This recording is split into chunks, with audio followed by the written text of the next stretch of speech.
이번엔 진짜 옮기나?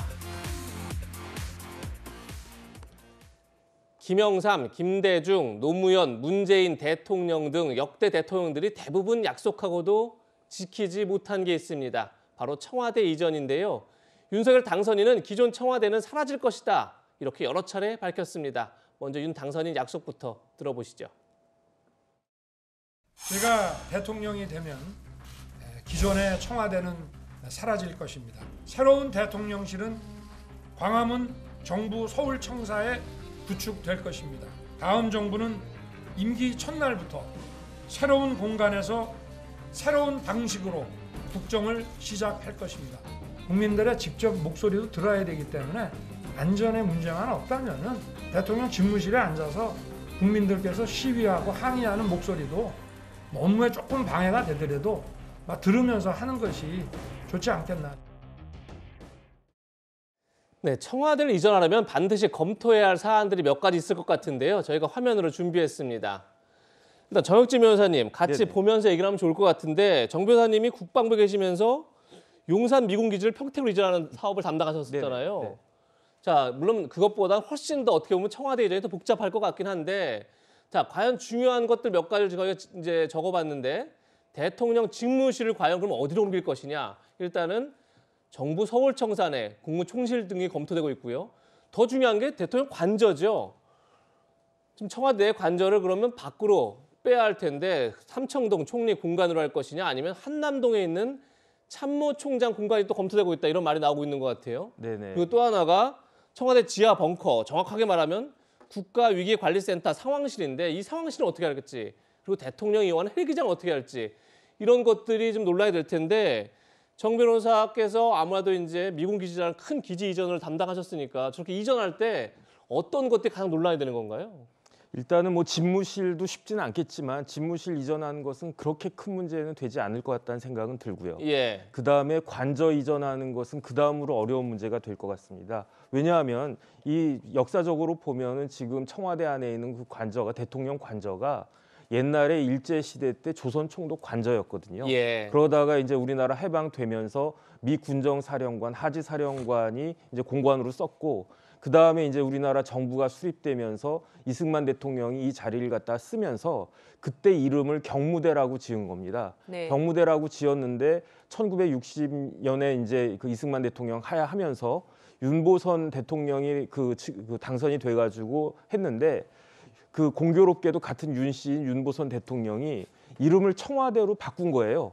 그런데 윤석열 대통령 당선자가 이제는 아예 그 청와대를 뭐 국민들에게 돌려주겠다 이런 이야기를 하는데 예. 그렇다라고 하면 대통령은 어디에서 이제 살 것인가 그게 문제가 되겠죠. 예. 그래서 여러 가지 그 이야기들을 하고 있는데 제일 먼저 생각할 수 있는 게 삼청동 공관이지만 삼청동 공관 저도 여러 번 그 앞에 얼쩡얼쩡 가봤는데 예. 그런데 거기가 그렇게 대통령 계시기에는 마땅치가 않아요. 대통령하고 총리하고 워낙 그 차이가 있으니까. 그다음에 이제 한남동 쪽에 가면 외교부 예. 장관, 국방부 장관, 그다음에 육해공군, 삼군 참모총장 관저가 있거든요. 네. 근데 육해공군 참모총장 관저를 다 합치면 그러면 어느 정도 이렇게 규모가 나오지 않을까 그런 생각이 드니까 예. 그러니까 그쪽도 지금 이야기가 나오는 것 같고 그다음에 사실은 사람들이 잘 모르시는데 국방부가 18만 평이나 돼요. 그다음에 그 지금 그 용산 미군 기지가 80만 평이고 예. 그다음에 지금 미군 연합사령관 그 관저도 아마 그 가운데 있을 테니까 그걸 이제 반환 받게 되면은 장기적으로는 그 용산 쪽에다가 대통령 관저를 신축하거나 뭐 개축하는 것도 가능하지 않을까 하는 것인데 일단 뭐 2달 내에 그걸 그 결정을 하시겠다라고 하니까 그것은 현실적이진 않을 것 같고 예. 제일 어려운 건 아마 그 지하 벙커일 겁니다. 그 지하 벙커는 제가 가보지도 못했지만 굉장히 그 엄중한 그런 시설들로 되어 있을 거기 때문에 그것을 옮기는 것은 현실적으로 굉장히 어려울 것 같고 그래서 당분간은 청와대 내에 있는 그 지하 벙커를 계속 그 위급한 상황 등에 있어서 안보실 관련된 일들을 할 때 그게 사용될 것 같은데 그런데 그런 벙커가 또 하나 있어요. 용산에 그 미 8군 벙커가 용산에도 있거든요. 예. 그래서 제가 봤을 때 자꾸 용산이 생각나는 게 벙커도 있고 또 땅도 넓고 그렇기 때문에 대통령 관저와 그 벙커를 비슷하게 해서 하나 만드는 것도 나쁘지 않지 않을까 그런 생각을 저는 하고 있는데 지금 당장의 문제는 아닐 것 같습니다. 네, 네. 용산까지도 뭐 거론될 수 있다 이렇게 말씀을 해주셨는데 청와대 이전이 앞서 말씀하신 것처럼 여러 걸림돌들이 분명히 있을 겁니다. 구체적인 사안들은 당선인 직속으로 설치될 청와대 개혁 TF에서 논의될 전망인데요. 먼저 김은혜 당선인 대변인 발언 듣고 이야기 이어가겠습니다. 대통령실의 정확한 인사 규모가 아직 추계되지 않았기 때문에 층수나 층 위치는 정해진 바가 없습니다. 광화문 정부종합청사의 집무실은 당연히 공약에 따라 이행되는 것인 바 이 부분에 대한 중요성은 덜하지도 더하지도 않을 것으로 생각이 됩니다. 네, 김은혜 대변인 아직 구체적으로 결정된 건 없지만 청와대 이전이 공약에 따라 당연히 이행된다 이렇게 정리되는 것 같은데 늘 이제 경고 문제와 또 시민 불편이 얘기되고 있습니다. 사실 문재인 대통령 때도 마찬가지였는데요. 이 문제를 어떻게 해결해야 될까요, 최진봉 교수님? 뭐 잘 모르겠어요. 근데 이제 윤석열 후보가 후보 시절에 당선인이 그렇게 말씀을 하셔서 안 하긴 좀 어려울 것 같고 네. 거기에다가 이제 문재인 대통령은 그걸 이제 여러 가지 이유 때문에 못 하셨잖아요. 예. 그걸 반대로 얘기를 하셨기 때문에 이번에도 못 하면 이제 더 국민들이 왜 그런 약속을 했을까 이런 생각이 들 수밖에 없을 거예요. 그렇죠. 그래서 이제 할 가능성이 더 높다고는 보는데 그런데 만약에 청와대를 옮기면 새로운 곳에 또 청와대와 비슷한 걸 짓는다. 이건 국민들이 좀 받아들이기 어려울 거라고 저는 봐요. 예. 기존에 있는 시설들을 재활용하는 거면 이전의 의미가 있지만 이전하는데 지금의 청와대와 비슷한 규모의 어떤 건물을 또 짓고 뭐 이렇게 하는 또 예산을 들여서 한다면 그건 별 의미가 없지 않나 하는 생각이 들어서 모르겠습니다. 여러 가지 이제 제약적 요소들이 있어서 그걸 어떻게 잘 이제 TF에서 마련할지는 잘 모르겠는데 아무튼 이제 보안 문제, 그다음에 시민 불편 문제 이런 문제가 가장 논란이 될 것 같아요. 제가 볼 때는. 그리고 이제 아무래도 지하 벙커 같은 경우도 주요 시설이고 만약에 긴급 상황 긴급하게 문제가 발생했을 때 거기서 논의가 필요한 상황이기 때문에 그런 부분들이 어떻게 논의될지는 전문가 특히 경호처하고도 긴밀하게 협조해서 대통령의 보안과 안전은 중요하기 때문에 그런 부분들을 잘 보완하면서 할 수 있는 방안들을 찾아내야 되지 않을까 이런 생각이 듭니다. 네. 예.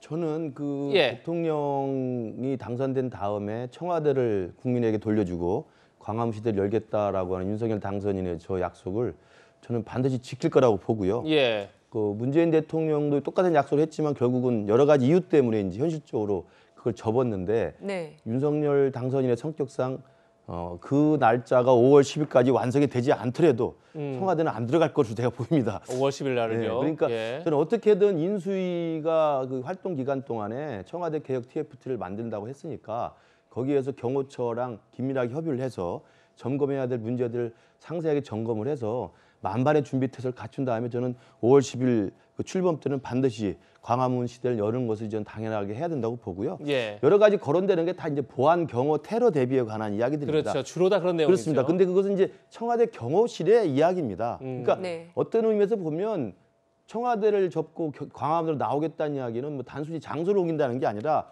대통령이라는 그전에 그 제왕적 권력 그리고 예. 뭔가 뭐 임금 같은 접근하기 힘든 어떤 거리감 있는 그 시대를 이제 접고 국민 안에 있는 국민과 함께하는 대통령을 하겠다는 것이기 때문에 60년대 이후로 이 남북 대치 상황에서 청와대 경호실의 어떤 이 매뉴얼이 굉장히 강화된 측면이 있다고 한다면 이제 예. 2022년 상황에 맞춰야죠. 그러면 저는 청와대 경호실에서 조금 더 눈높이를 낮추고 시대에 맞춰서 그 지나치게 높게 잡았던 경호실의 어떤 그 요구 사항들을 낮출 필요도 있다고 봐요. 예컨대 대통령이 움직이면 대통령 행사가 있는 상황에는 반경 어느 정도까지는 전파를 차단해가지고 차단하죠. 핸드폰이 작동이 안 되게 돼 있거든요. 네. 그렇죠. 근데 꼭 그렇게 해야 되나요? 뭐 모르겠습니다.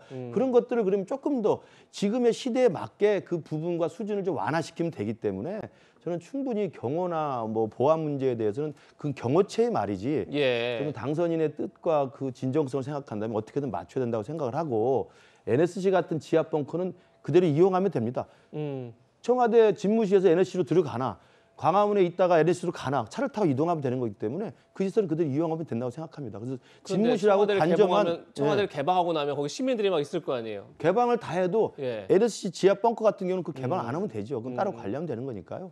저는 뭐 그런 부분들의 구체적인 것들을 살펴본다면 어쨌든 청와대 시대를 접고 국민 속으로 광화문 시대를 열겠다고 한 대통령의 의지가 강력하기 때문에 예. 그거에 맞추는 노력을 저는 해야 된다고 봅니다. 경호나 네. 테러 위험이 있지만 오히려 국민 시각에서 경호나 테러의 어떤 매뉴얼 자체를 좀 바꿀 필요가 그렇습니다. 있다. 이런 네. 말씀하신 것 같습니다. 자, 윤석열 당선인은 물리적 공간으로서의 청와대 이전뿐만 아니라 국정 운영 시스템을 청와대 중심에서 민간위원회 중심으로 바꾸겠다 이렇게 밝힌 바 있죠. 그러면서 청와대 내에 있는 제2부속실을 없애겠다. 이것도 약속했습니다. 그 목소리 한번 들어보시죠.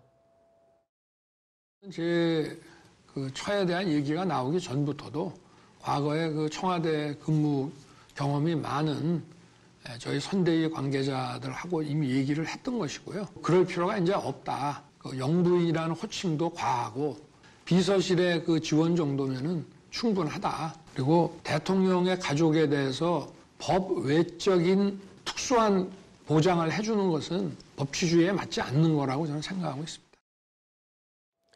예, 전혁진 변호사님. 지금 윤석열 당선인은 제2부속실을 없애겠다 이렇게 밝힌 건데 대통령 배우자 같은 경우는 외교 행보나 이런 데 자주 동행하잖아요. 네네. 그러니까 제2부속실이 없어도 아무 문제가 없는 건가요? 그리고 또 하나 법적으로 네네. 청와 조직이란 게 다 법에 다 규정되어 있는 거 아닙니까? 그런데 어떻게 이걸 뭐 없애는 건 그냥 대통령 의지면 되는 건가요? 어떻습니까? 일단은 사람들이 영부인하면 대통령 영부인 이렇게 생각을 하는데 영부인의 영자하고요 한자가 예. 대통령의 영자가 틀려요. 그냥 영부인이라고 하면 다른 사람의 부인을 높여 부르는 게 일반적으로 그 영부인이니까 예. 뭐 굳이 영부인이란 말을 안 쓰는 것이 맞나 하는 생각이 들고요. 왜냐하면 대통령, 배우자 이렇게 하면 말이 길어지잖아요. 예. 그다음에 법적으로는 전혀 문제가 없습니다. 왜냐하면 네. 대통령 비서실 직제가 있거든요. 예. 그래서 대통령 비서실에 지금 뭐 어떻게 있냐면 비서실장 밑에 정무수석, 국민소통수석, 민정수석 해가지고 수석이 5분이 계시고 그 다음에 뭐 총무비서관, 뭐 기획비서관 이렇게 쭉 있으면서 제2부속실이 있단 말이에요. 그런데 대통령 비서실 직제가 이게 대통령령인데 구조에 보니까 그 밑에 하부 조직이나 분장 사무는 비서실장이 정한다 이렇게 되어 있어요. 그래서 대통령 비서실장이 제2부속실을 없애겠다라고 하면 그러면 법적으로는 전혀 문제가 없는 거고 그다음에 현실적으로 제2부속실이 필요할까? 저는 처음에는 필요하겠다라고 생각을 했거든요. 왜냐하면 여태까지 그 제2부속실이 없었던 적이 없었으니까 딱 한 번 있었겠죠. 박근혜 전 대통령 때. 그래서 당연히 제2부속실이 있어야 된다라고 생각을 했었던 것 같은데 다시 한번 곰곰이 생각을 해보니까 뭐 굳이 있을 필요가 있나? 왜냐하면 대통령 배우자가 아주 적극적으로 활동을 하면 모르겠는데 그렇지 않을 경우에는 굳이 뭐 그렇게 조직을 따로 만들어 가지고 서포트를 해줄 필요가 있을까? 뭐 이제 순방 같은데 이렇게 그 대통령 배우자가 따라가게 되면은 그러면 그때 뭐 부속실에서 다 알아서 하면 되지 않을까 그런 생각이 들면서 예. 상시적으로 제2부속실이 있어야 되는 것에 대해서는 저도 조금 의문이 생기기 시작했다 이렇게 말씀드리고 싶습니다. 네. 네. 어제는 또 윤석열 당선인과 배우자 김건희 여사의 결혼 10주년 기념일이었습니다. 10년 전 윤석열 당선인과 김건희 여사 52살과 40살이 결혼한 건데 당시 알려지지 않은 재미있는 에피소드도 있었다고 합니다. 들어보시죠.